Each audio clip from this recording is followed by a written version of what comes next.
"We've hired a new elite employee, so you don't need to come in tomorrow, old man. Their education and career are top-notch, incomparable to yours."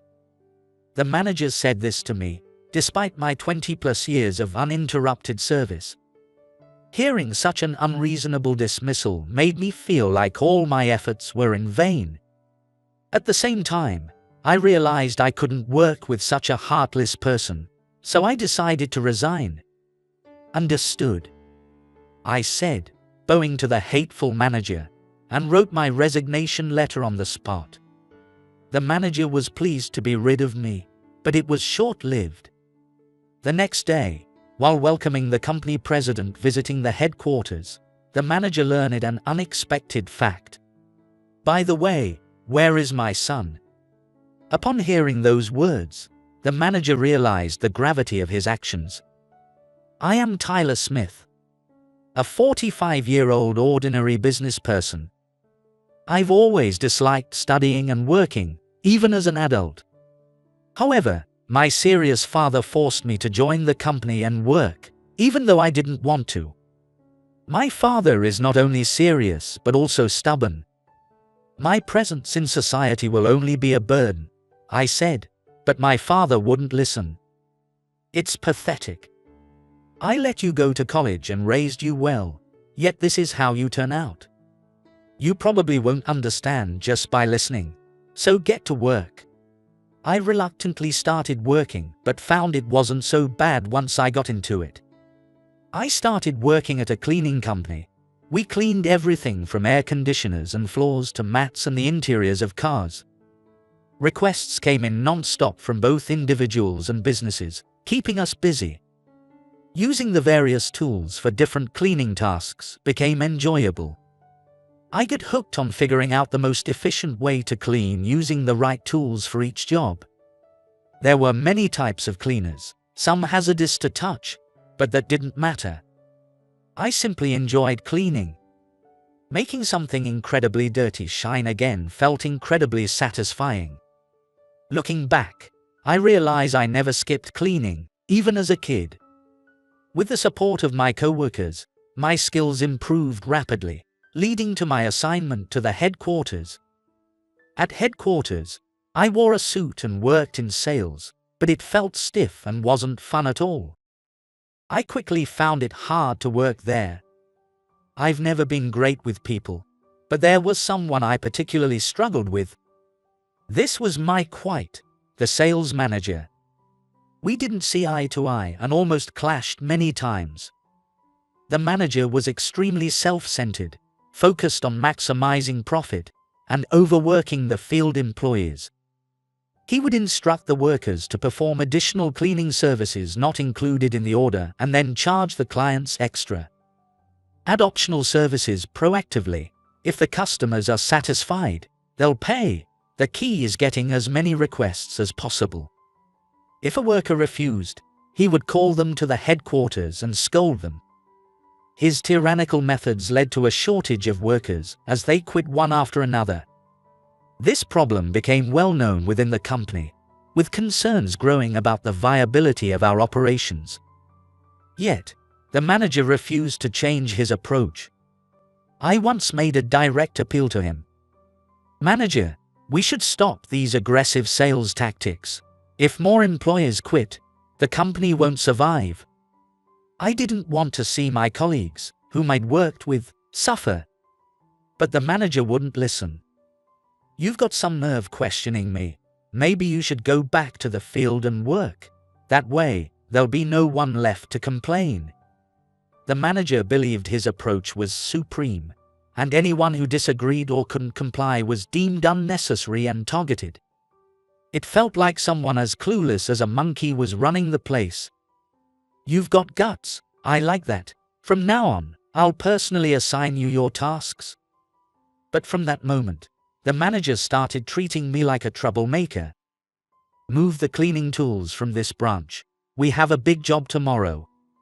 He started giving me menial tasks unrelated to my actual work. I had a meeting with a client, so moving tools wasn't feasible. When I mentioned the inconvenience to the client, The manager criticized me harshly. "Can't even move stuff, useless old man. How did you even get to headquarters with such low skills? Why don't you go back to the field?" He belittled me in front of everyone. The manager singled out one person to make an example of, ensuring no one else would dare oppose him. Others kept silent, fearing they'd be targeted like me. "No one will stand by you, meaning you're a worthless person. Be aware of that and work hard every day, everyone. Don't become like this guy." I was fed up with a manager who overworked people and only protected his own interests. Working with such a selfish person made me feel like I was losing my sanity. After years of working here, I started considering quitting. I don't want to deal with that manager anymore. Leaving a familiar workplace is tough, but every time I think about going to work, I remember his face and can't move. "You look pale. Are you okay? Maybe you should take a day off." "Thanks for worrying, but I think I'd feel worse if I didn't keep myself busy." My coworkers were concerned, and I considered seeing a doctor, but I knew the manager wouldn't accept a doctor's note easily. Instead, it would probably just make him treat me even worse, so I couldn't bring myself to take time off. Even if I rested well over the weekend, I felt heavy and sluggish come Monday. I realized I was seriously getting fed up. As I struggled with this mental burden, it began to affect me physically. I felt sluggish every morning. I couldn't sleep well, leading to insufficient rest. This lack of sleep made it hard to concentrate, causing more mistakes at work. They say self-care is part of the job, but maybe the job was preventing me from taking care of myself. Even as my health began to decline, I forced myself to go to work. One day before the start of the workday, I was called in by the manager alone. The manager approached me with a friendly demeanor, which made me uneasy. His unusually cheerful manner was unsettling. "You've done well up to now. I had high hopes for you. But unfortunately, today's your last day." He patted my shoulder meaningfully, repeatedly saying, "Good job, good job." His strange comments left me confused and my mind in a whirl. High hopes, done well, none of it seemed genuine. Just as I started wondering if he had some ill intentions, he got to the point. "We've hired a new elite employee, so you don't need to come in tomorrow. Their education and career are far superior to yours." He told me to resign, despite my 20+ years of uninterrupted service. I was speechless at this clear violation of labor laws. By law, they need to notify employees 30 days in advance if they want them to resign. I haven't done anything harmful to the company, so why am I being forced out? The manager refused to give a detailed explanation, looking exasperated that I didn't understand. His attitude made me realize I couldn't continue working there. "Understood," I said. I didn't want to see his hateful face, so I bowed to the manager. Then, I wrote my resignation letter and handed it to him. I had hesitated to quit until yesterday, but once I did it, I felt a refreshing sense of relief. Maybe long-term employment makes you lose sight of what's important. I've always disliked working. Someone like me shouldn't have been working at headquarters, a job beyond my capacity. That's why I ended up quitting after clashing with others. I thought I would finally sleep well and enjoy my day, but then it happened. The next day, I suddenly received a call from my father. Could it be that he found out I quit?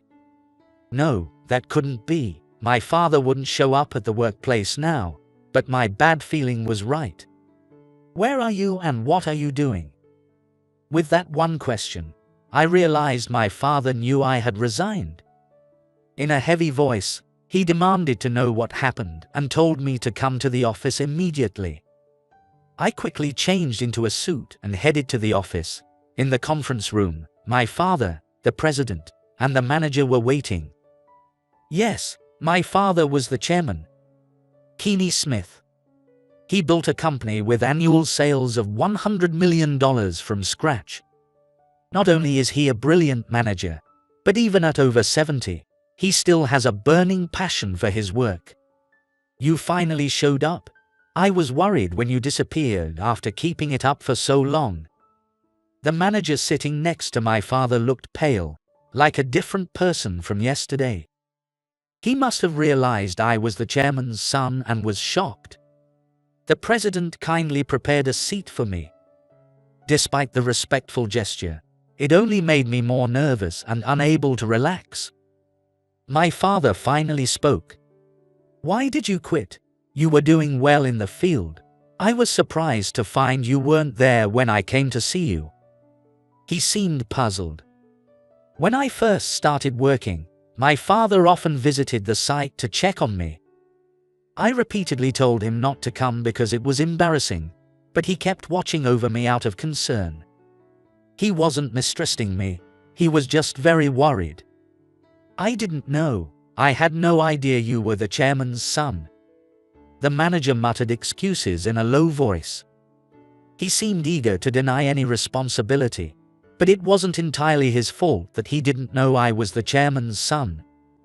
My father had gone to great lengths to keep that fact hidden. Very few people in the company, including the president, knew the truth.